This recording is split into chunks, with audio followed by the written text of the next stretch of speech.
Hi everybody, welcome to E-Prime this evening. I am Daedran. The countdown is on for the region's premier music festival, Reggae Soundfest. Of course, E-Prime was at the media launch at the Iberostar Waves Rose Hall Beach Hotel last evening. The greatest reggae show on earth is known to attract thousands to the second city of Montego Bay, St. James. And this year's staging is no different. In fact, with the inclusion of Grammy Award-winning icon Toni Braxton, excitement is building. She's looking very much forward to coming here. She's bringing a big crew on that stage, 24 people. I mean, she's got dancers, she's got background singers, she's got all sorts of things, and she's been taught by, Babyface when she was younger. He signed her, I think, when she was 16 or something like that.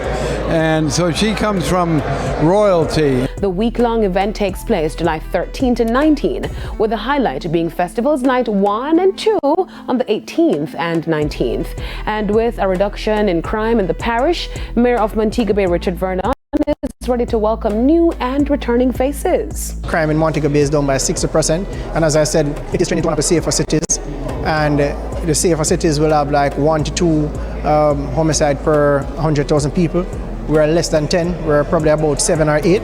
So we're trending downwards. We're going in the right direction. With events of this large scale comes lingering concerns about safety and security. Ensure that you park in the designated areas where there are persons who will be looking after the vehicles. Try not to park on the road. We had a few incidents of vehicles being stolen, but they were never stolen from the official parking areas, but persons who want to just park on the road and just leave their vehicles. So that funny enough, was one of the major issues that we had, that unsecured parking. Commanding officer for St. James, Senior Superintendent Aaron Samuels, shared that he'll be receiving support from PSTEB to ensure the smooth flow of traffic. But it's not just the police who are bracing for the week of festivities.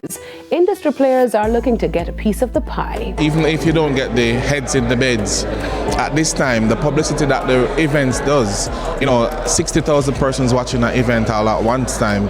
So at some point in time, hey, I know that organization, I know I've been there, and I've also said, word of mouth is the best marketing tool. So we could spend tons of money in doing social media and online marketing. But when you come here, when you stay here, when you get to experience the different services that we offer, then you go and tell a friend who tells a friend who tells a friend. And so the return on investment is not just for Sumfest era, it's 10 more years or 15 more years to come.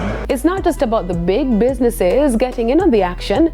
Through the Tourism Linkages Network, a division of the Ministry of Tourism, micro, small and medium enterprises are also set to benefit from increased exposure and opportunity. What we do at Reggae Soundfest, we actually host the Artisanal Village, which is a number of our smaller manufacturers. They will be selling items of clothing, earrings, shoes, slippers, authentic Jamaican stuff.